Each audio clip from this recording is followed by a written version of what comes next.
नमस्कार, बहुत स्वागत है आपका। आप देख रहे हैं भाग्य चक्र और मैं हूं आपके साथ शैलेंद्र पांडे। हिंदू परंपरा में पूजा उपासना में शुभ कार्यों में तिलक लगाया जाता है और इस तिलक लगाने का आध्यात्मिक मूल्य भी है और वैज्ञानिक मूल्य भी है। क्या है तिलक की महिमा और तिलक लगा के अपने भाग्य को कैसे बेहतर कर सकते हैं, आज इस विषय पर चर्चा करेंगे।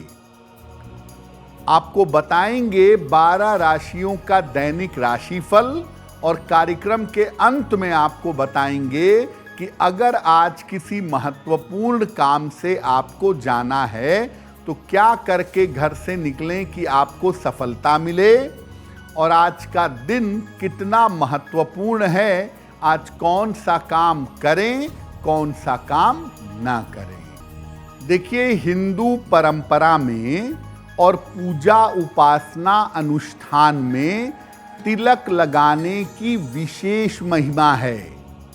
तो सबसे पहले जानते हैं कि तिलक का महत्व क्या है।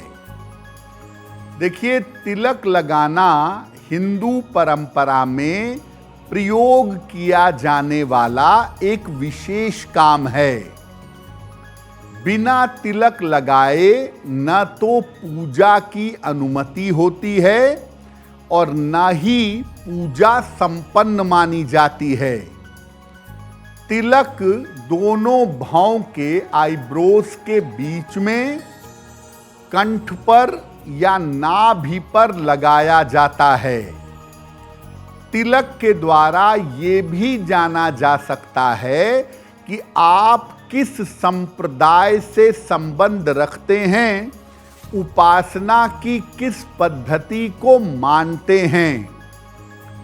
तिलक लगाने से स्वास्थ्य उत्तम होता है, मन एकाग्र होता है और मन शांत होता है।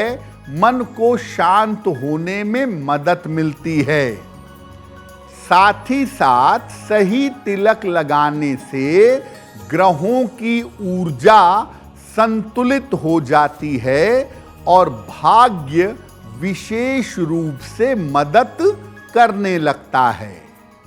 यानी अगर आप सही तरीके से सही वस्तु को तिलक के रूप में प्रयोग करें तो उससे आपको बहुत सारे फायदे जीवन में मिल सकते हैं। देखिए, तिलक लगाते क्यों हैं, इसका वैज्ञानिक आधार क्या है ये भी समझ लीजिए। आपके दोनों भौं के बीच में जो पॉइंट है उसे हम साधना जगत में, तंत्र साधना में आज्ञा चक्र कहते हैं। और आज्ञा चक्र जो है वो ध्यान का सबसे प्रमुख चक्र है। वहाँ पर ध्यान करने से, सही मंत्रों का आघात करने से आप ईश्वर की उपलब्धि कर सकते हैं। इस चक्र पर जब आप तिलक लगाते हैं तो इस चक्र पर एनर्जी जाने लगती है। अलग अलग रंगों से अलग अलग तरह की एनर्जी आपके भौं के बीच में चक्र पर जाने लगती है, तो वो चक्र एक्टिव होने लगता है। जब आपका आज्ञा चक्र एक्टिव होने लगता है तो आपका मन पवित्र होने लगता है, आपके मन के निगेटिव विचार दूर होने लगते हैं, आपके मन की चिंताएं समाप्त होने लगती हैं। और जब आप पूजा साधना करते हैं आज्ञा चक्र पर तिलक लगा करके, तो मन आपका तुरंत एकाग्र हो जाता है, मन तुरंत कॉन्सेंट्रेट हो जाता है। और एकाग्र मन से जब आप पूजा करते हैं, मंत्र जप करते हैं, तो आपको लाभ होता है। इसीलिए मन को मजबूत करने के लिए और ईश्वर की कृपा प्राप्त करने के लिए आज्ञा चक्र पर तिलक लगाना चाहिए। सबसे अच्छा रंग वहाँ तिलक लगाने का लाल है, उसके बाद सफ़ेद है, और सफ़ेद रंग के अलावा आप अष्टगंध का तिलक भी लगा सकते हैं। सामान्यतः आज्ञा चक्र पर काला तिलक नहीं लगाना चाहिए, क्योंकि आज्ञा चक्र जो है वहाँ पर पाप और पुण्य बराबर मात्रा में विद्यमान रहते हैं। तो अगर आप आज्ञा चक्र पर काला तिलक लगाएंगे तो ये आपको मानसिक रूप से मुश्किलों में डाल सकता है। देखिए, तिलक जो है वो लगाना एक धार्मिक परंपरा है, ये बात तो ठीक है, लेकिन तिलक किस नियम से लगाएं, क्या तरीका है तिलक लगाने का, ये भी समझ लीजिए। बिना स्नान किए हुए गंदे अशुद्ध शरीर पर तिलक मत लगाइए। पहले तिलक अपने इष्ट देव को या भगवान को लगाइए और उसके बाद स्वयं को, खुद को तिलक लगाइए। सामान्यतः स्वयं को अनामिका अंगुली से तीसरी उंगली से तिलक लगाया जाता है और दूसरे व्यक्ति को अंगूठे से तिलक लगाया जाता है।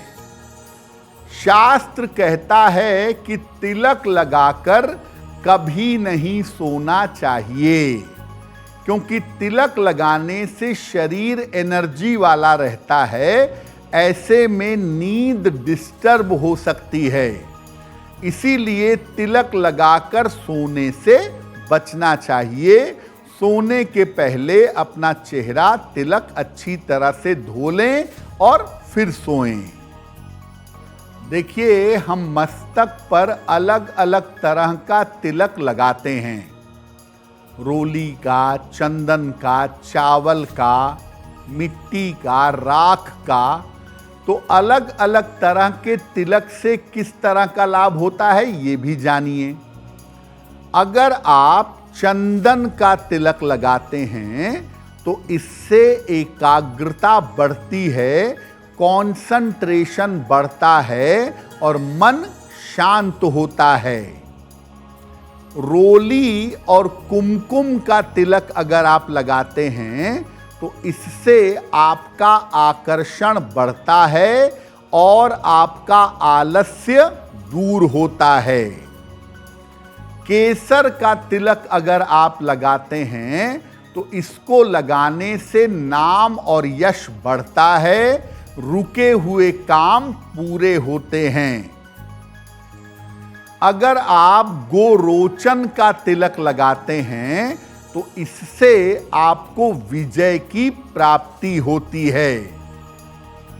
अगर आप अष्टगंध का तिलक लगाते हैं तो इससे आपको विद्या बुद्धि की प्राप्ति होती है।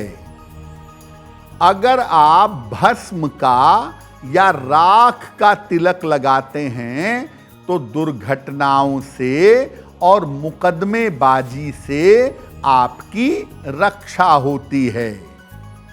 यानी जैसी आवश्यकता है उस तरह का तिलक लगाने से आपको लाभ होगा, लेकिन सामान्यतः मैं कहूँगा कि चंदन का तिलक और अष्टगंध का तिलक लगाना सबसे ज़्यादा उत्तम होता है।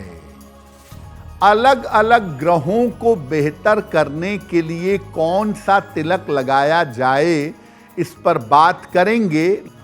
अब ये जानते हैं कि किस ग्रह को मजबूत करने के लिए कौन सा तिलक लगाना अच्छा रहेगा। अगर आप अपनी कुंडली के सूर्य को मजबूत करना चाहते हैं तो लाल चंदन का तिलक लगाएं, अनामिका अंगुली से, रिंग फिंगर से। अगर आप अपनी कुंडली के चंद्रमा को मजबूत करना चाहते हैं तो सफेद चंदन का तिलक लगाएं, कनिष्ठिका अंगुली से, सबसे छोटी उंगली से।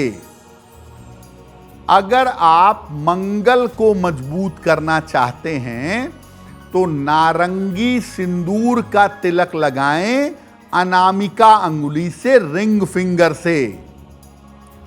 अगर आप बुध को मजबूत करना चाहते हैं तो अष्टगंध का तिलक लगाएं, कनिष्ठा अंगुली से, सबसे छोटी उंगली से।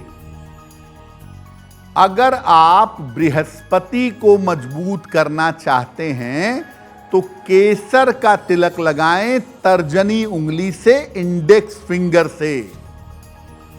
अगर आप शुक्र को मजबूत करना चाहते हैं तो पहले रोली का तिलक लगाएं, उसके बाद उस पर अक्षत लगाएं अनामिका अंगुली से।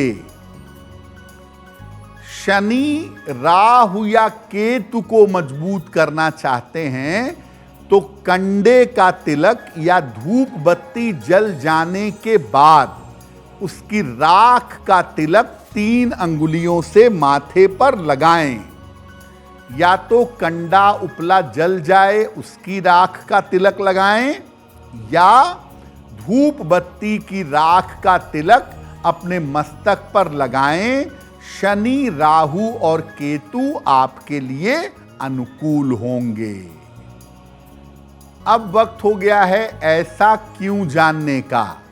ऐसा क्यों में हम आपके मन और जीवन से जुड़ी हुई तमाम समस्याओं का समाधान आपको बताते हैं।